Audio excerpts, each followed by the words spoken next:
So, Camilla, we had James Cleverly at the start of the week writing in the Telegraph. Today, Tom Tugendhat writing in the Telegraph. Wants to be leader of the Conservatives, as does James Cleverly. Robert Jenrick, he's going to be the third candidate announcing his candidacy today. You slipped away for a very urgent business meeting yesterday around about 1 o'clock. After the recording, about 2 o'clock. Yeah. And you said, I may be some time in a Captain Oates type way. Yes. And you then texted me 6 hours later saying, still here. What on earth were you up to? So I went to the Boysdale, which for those who aren't familiar with that restaurant just around the corner from Telegraph Towers in Eccleston Street, is sort of the restaurant where the right likes to dine on red meat. And I went upstairs to the smoking gallery and, by the way, met a few chaps who commented on the Daily Tea, said they liked it, they were enjoying it. Not quite sure about that Kamal bloke, but he's growing on me, which I thought was generous of them. And I know you have similar. I know you have similar conversations in your lefty circles. Not quite sure about that, Camilla. And you say, actually, she's not quite as awful as she seems. So that was good. And then I obviously had steak and chips because it's where you dine on red meat.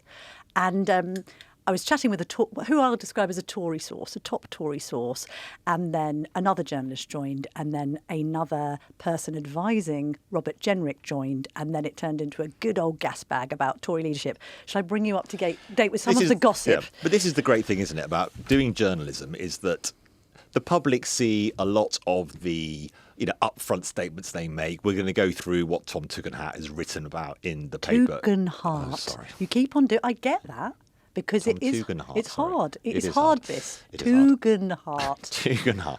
Tom Tugendhat, who is about his article in the paper. But it is actually, in politics, it's what's going on under the surface. And it is sitting around often for many hours. And you, Camilla, don't even drink. So goodness me, you really put one in for the podcast. I was imbibing on tea as ever. It's just literally on a tea marathon, just throwing it down my neck. Look, this is a mess. I'm sorry about my notes again. But let me just separate the wheat from the chaff here.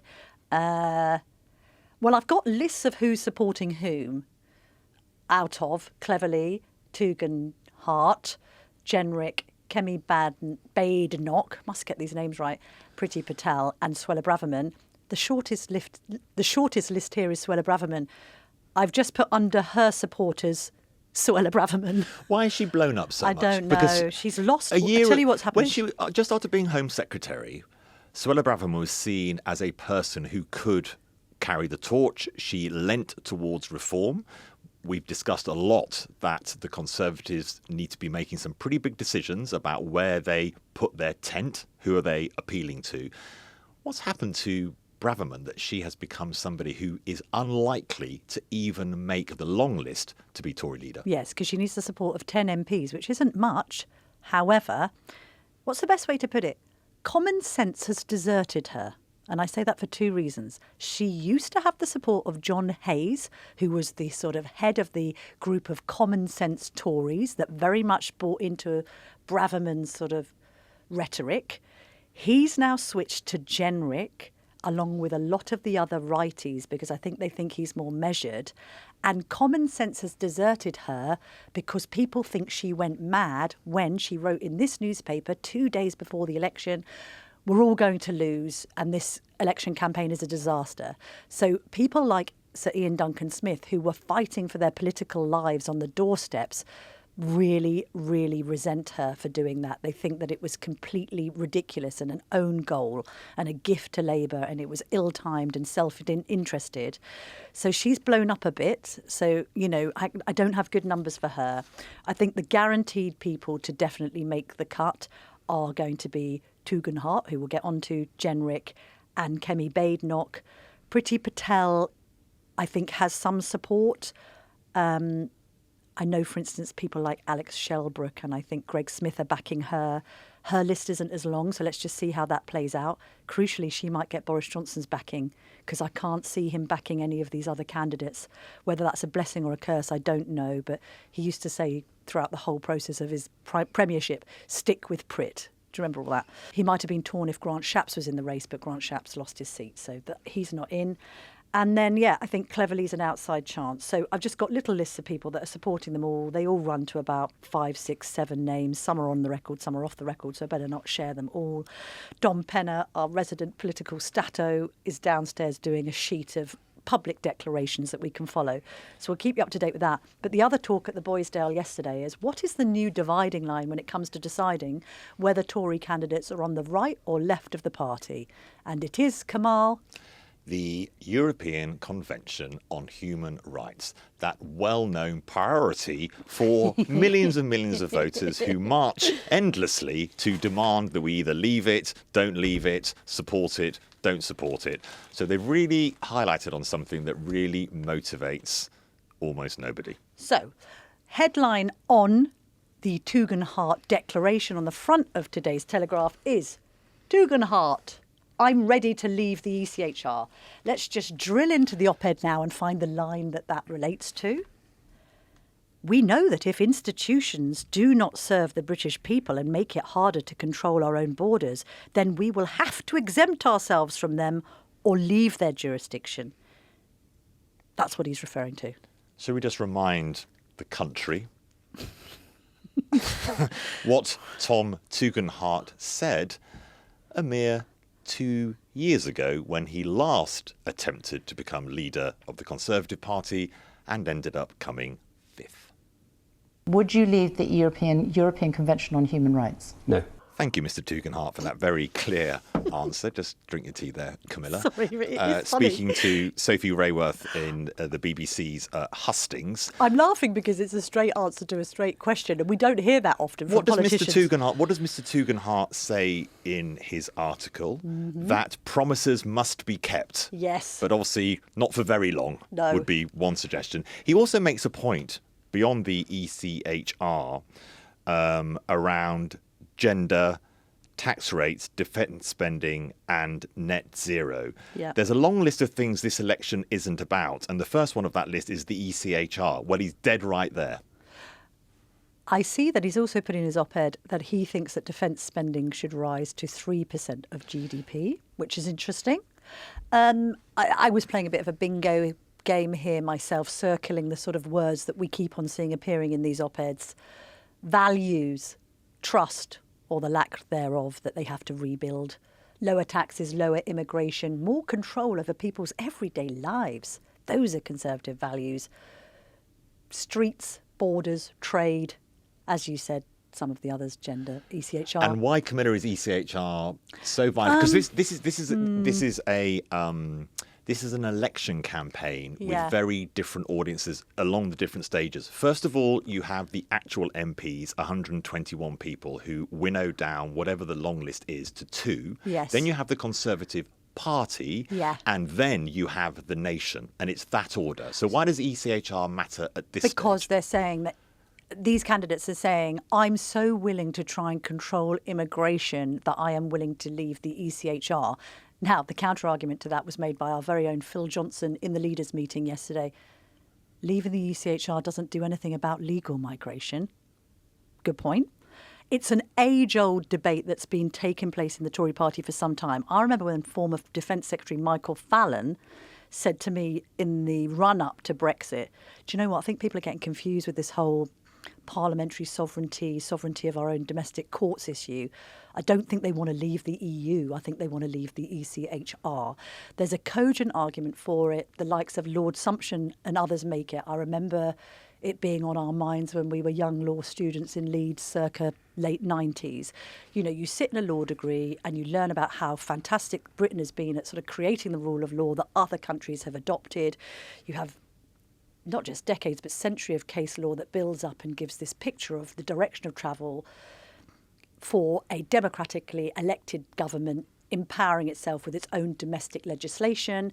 And then you sort of find out that ultimately Strasbourg has a sort of trump card to play, and people find that difficult if they're the type of people that argued for Brexit on the basis of parliamentary sovereignty and sovereignty of our own domestic courts. And just on the Brexit issue, Mr. Tugendhat did support Remain, I believe. I think so did Mr. Jenrick. But they are on a journey, Kamal. They are. And that is the journey that the Conservative Party needs to take to change for the better. Expect that rhetoric, because it was already practiced on me yesterday. And just to be clear as 18 well, cups of tea in. they did have 14 years in government Yeah. to sort out this country's relationship Yeah. with the ECHR. Yes. Because, Yeah. of course, I know. as we know, in opposition, you can shout about anything. Yeah. In government, if you left the ECHR for whatever reason, that would threaten the Good Friday Agreement with Ireland. It would threaten relations, certainly with US Democrats and Biden. Yeah. Now, obviously, that's changing hugely in America.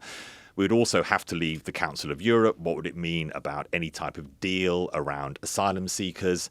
Would it affect our trade relationships with the EU? And so it goes on. And I think the integrated review that was published by the government in 2023 under Rishi Sunak said that international treaties of agreement were absolutely essential to world security. So whether you've been Dominic Raab trying to do this, whether you've been the Conservative government trying to do this, in government, it appears, given that they had 14 years to look at this, almost impossible to achieve.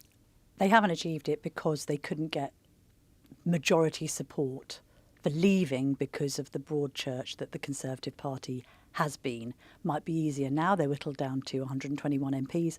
I don't know. The Sumption argument, summarised as briefly and as simply as I can, let me just engage the old brain here, Kamal, is when it was initially conceived as a treaty, it was a treaty based on, frankly, fundamental rights that were originally conceived by the British. So we don't need any lessons in how to protect human rights in this country. I think you've got a very cogent argument if you're saying I'm going to leave the ECHR and not replace it with anything else. And that's where the Tories have come unstuck, because it's like, what's the alternative? We need a Bill of Rights. We need a souped-up Human Rights Act. We need something to replace it with.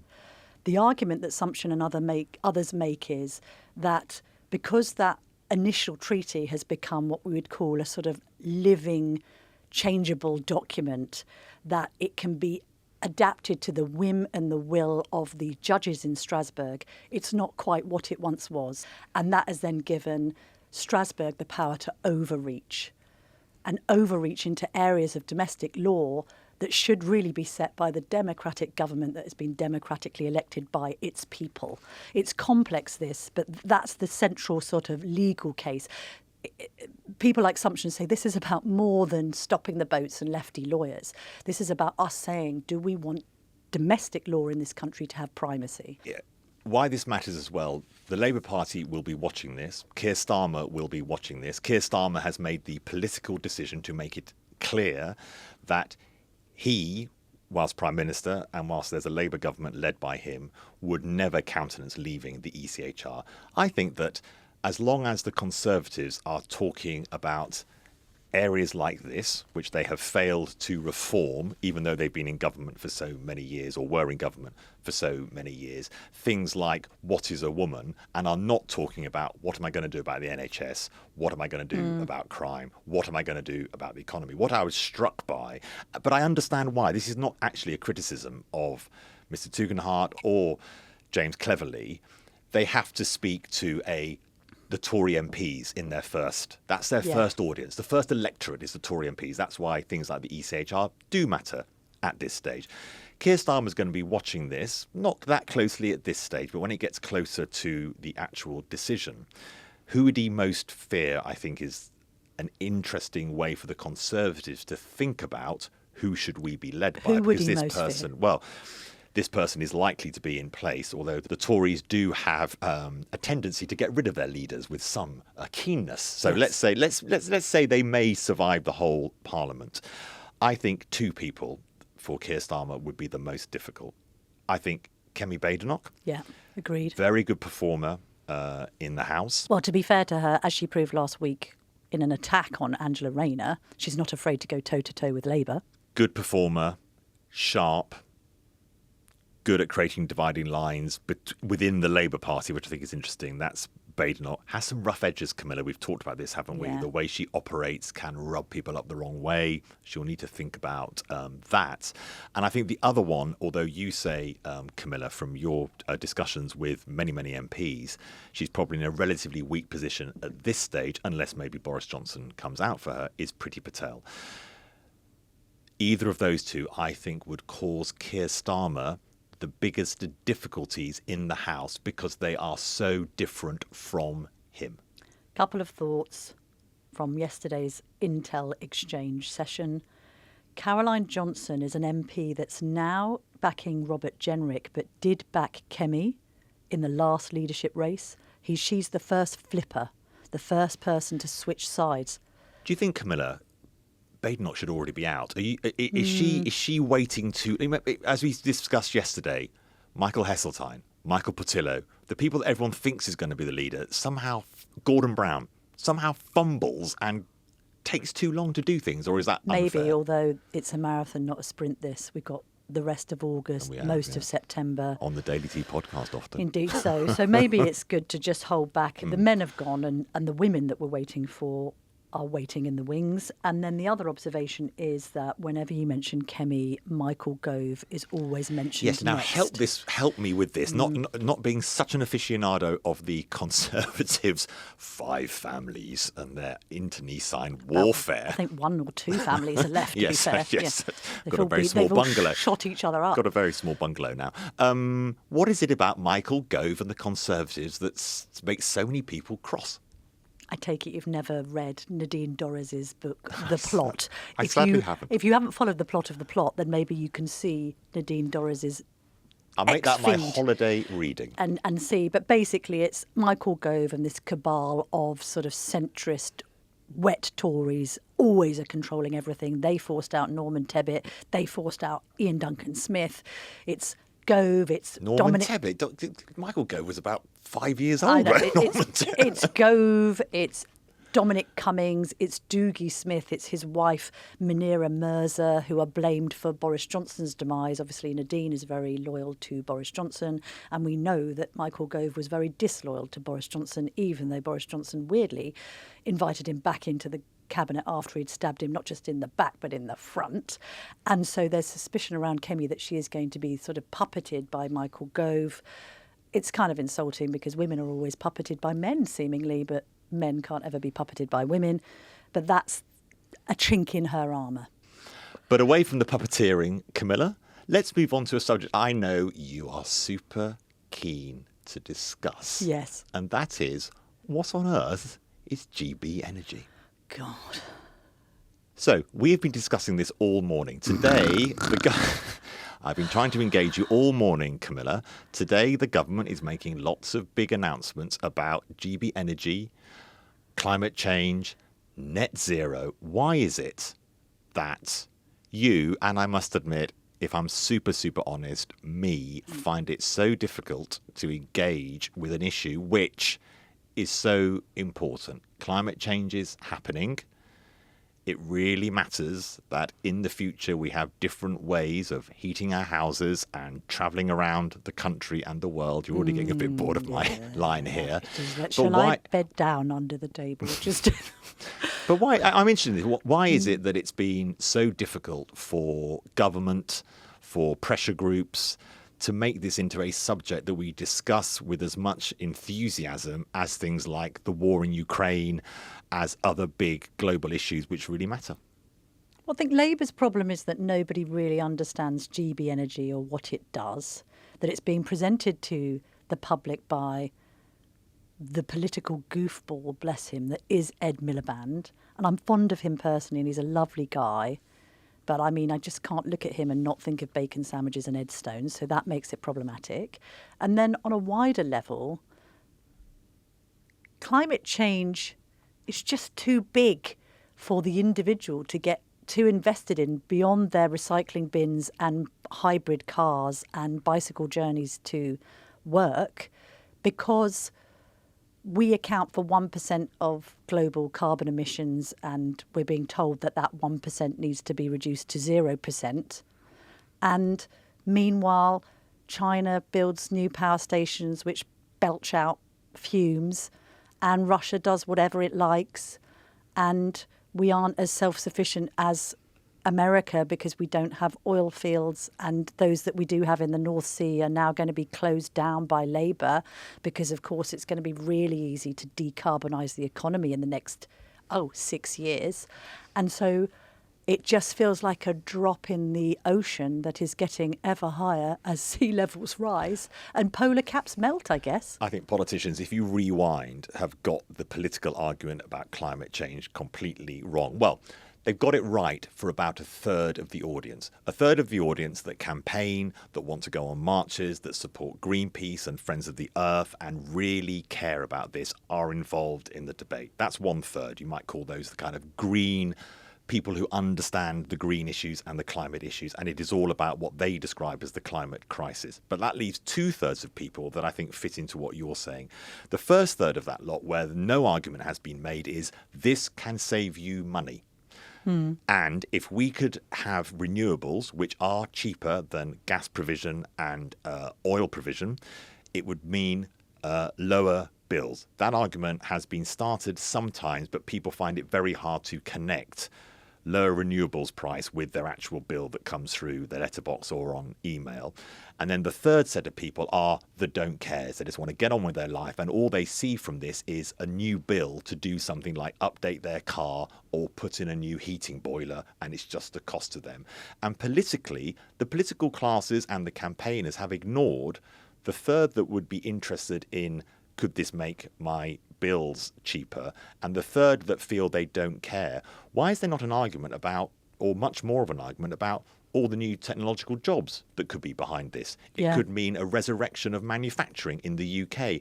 Make the argument about more than simply, can we affect climate change? Because otherwise, I think you're right, Camilla, you're leaving at least 2/3 of your electorate completely behind. Also, it's all misery and no solutions.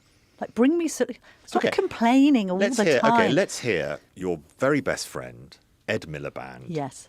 He spoke to me during the election campaign, and I gave him a minute to explain what is GB Energy. Let's see if he actually achieved it. No, look, and I think what you see in this document is the most ambitious plan, if we're elected, on climate and energy this country has ever seen. Great British Energy, new publicly owned energy company, 2030 clean power, a major world-leading commitment, our commitments to no new oil and gas licenses, again, the leadership that we need on climate change. But this is a manifesto that also recognises something else, Kamal, which is that the case for climate change, for action on climate change, is now also the case for energy security, for lower bills, and for good jobs, and that is what we're going to implement if we win the election. He's just said a string of different sentences that don't really make any sense. Energy he security. He hasn't told us what GB Energy is. No, well, it's an investment vehicle and an ownership vehicle. But if you try and speak about that, everyone gets very dull, gets very bored. One thing that does play well in focus groups that Labour have spoken about is this idea of energy security.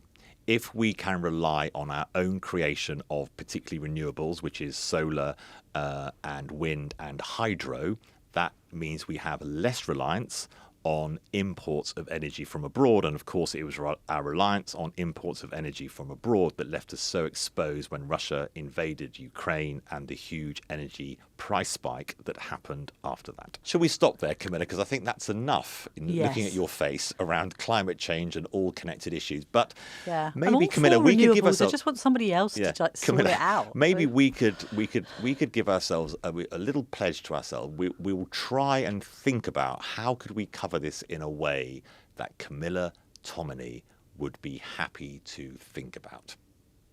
Probably impossible.